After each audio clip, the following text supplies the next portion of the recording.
more than 100 seats they looted and cheated. And this election commission is a BJP commission. Mamata Banerjee का हराना बहुत जरूरी था।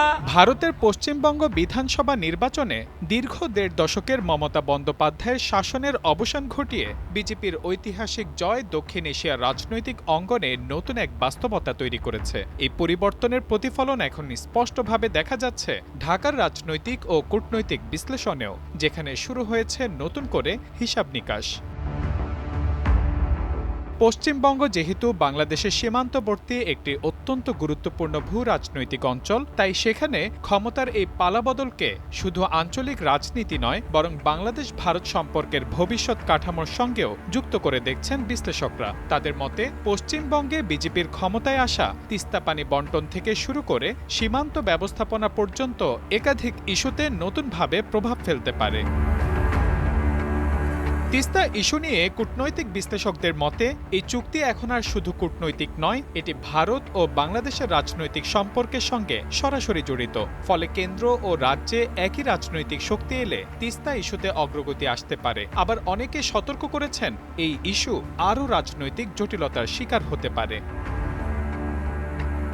অন্যদিকে পশ্চিমবঙ্গে বিজেপির নির্বাচনী প্রচারণার কেন্দ্রে থাকা এনআরসি ও সিএএ ইস্যু নিয়ে বাংলাদেশিদের মধ্যে উদ্বেগ দৃশ্যমান। রাজনৈতিক পর্যবেক্ষকদের মতে নাগরিকত্ব আইন বাস্তবায়নের ফলে যদি বাংলাদেশি পরিচয়ের ভিত্তিতে কোনো জনগোষ্ঠীর উপর দেশত্যাগের চাপ সৃষ্টি হয়, তাহলে তা সীমান্ত পরিস্থিতিকে জটিল করে তুলতে পারে।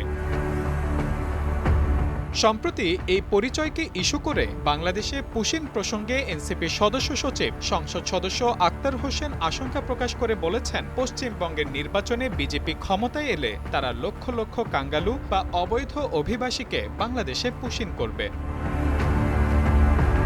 অন্যদিকে জাতীয় নাগরিক পার্টি এনসিপির মুখপাত্র আসিফ মাহমুদ বলেন, ভারতের নির্বাচনী প্রক্রিয়া ও রাজনৈতিক বক্তব্যগুলো বাংলাদেশের সীমান্ত পরিস্থিতির ওপর প্রভাব ফেলতে পারে, এটি অস্বীকার করার সুযোগ নেই।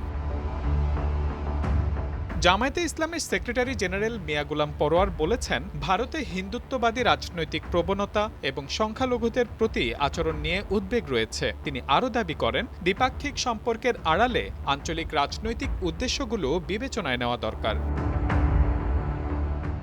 বিরোধী জোটের এমন অবস্থানের মধ্যে বিএনপির অবস্থান তুলনামূলকভাবে সংযত। দলের সিনিয়র যুগ্ম মহাসচিব রুহুল কবির রিজভী বলেন, এটি ভারতের অভ্যন্তরীণ বিষয়, তবে প্রতিবেশী হিসেবে সম্পর্ক এগিয়ে নেওয়ার ক্ষেত্রে পারস্পরিক সম্মান ও ন্যায়পরায়ণতা জরুরি। তিনি আরও যোগ করে বলেন, যে দলই ক্ষমতায় থাকুক না কেন, দুই দেশের সম্পর্ককে জনগণের স্বার্থে এগিয়ে নিতে হবে। একই সুরে বিএনপির স্থায়ী কমিটির সদস্য গয়েশ্বর চন্দ্র রায় বলেন, ভারতে কোন দল ক্ষমতায় এলো তা মুখ্য বিষয় নয়, আমরা স্বাধীনতা ও সার্বভৌমত্বে বিশ্বাস করি, তাই সম্পর্ক সবসময় একই থাকবে। বামপন্থী বিশ্লেষক ও সিপিবির সাবেক সভাপতি মুজাহিদুল ইসলাম সেলিম মনে করেন, এটি মূলত কর্পোরেট ও সাম্প্রদায়িক রাজনৈতিক শক্তির প্রতিযোগিতা, তবে শেষ পর্যন্ত সাধারণ মানুষের অসাম্প্রদায়িক চেতনা ভারসাম্য তৈরি করবে। বাংলাদেশ সরকারের পক্ষ থেকেও বিষয়টি সতর্কভাবে পর্যবেক্ষণ করা হচ্ছে। পররাষ্ট্র মন্ত্রণালয় বলছে, দ্বিপাক্ষিক সম্পর্ক কোনো একটি নির্বাচনের উপর নির্ভরশীল নয়, বরং দীর্ঘমেয়াদী কূটনৈতিক কাঠামোর উপর ভিত্তি করে পরিচালিত হয়। পররাষ্ট্রমন্ত্রী ড খলিলুর রহমান আরও কঠোর ভাষায় সতর্ক করে বলেন, পশ্চিমবঙ্গ থেকে যদি কোনো ধরনের পুশিনের ঘটনা ঘটে, তবে বাংলাদেশ পাল্টা ব্যবস্থা নিতে বাধ্য হবে। একই সঙ্গে তিনি জানান, তিস্তা মহাপরিকল্পনা নিয়ে চীনের সঙ্গে উচ্চ পর্যায়ের আলোচনা চলছে এবং এটি ভবিষ্যতে গুরুত্বপূর্ণ কূটনৈতিক ইস্যু হিসেবে সামনে আসবে।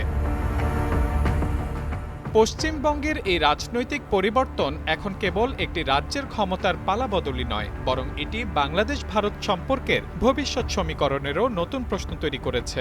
তিস্তা সীমান্ত এবং অভিবাসন ইস্যুতে সম্ভাবনা যেমন তৈরি হয়েছে, তেমনি অনিশ্চয়তাও রয়ে গেছে। শেষ পর্যন্ত এই পরিবর্তন দুই দেশের সম্পর্ককে স্থিতিশীলতার দিকে নিয়ে যাবে নাকি নতুন উত্তেজনার জন্ম দেবে, তা নির্ভর করছে আগামী দিনের কূটনৈতিক পদক্ষেপ ও রাজনৈতিক সদিচ্ছার উপর। Mahmudul Hasan, Times today.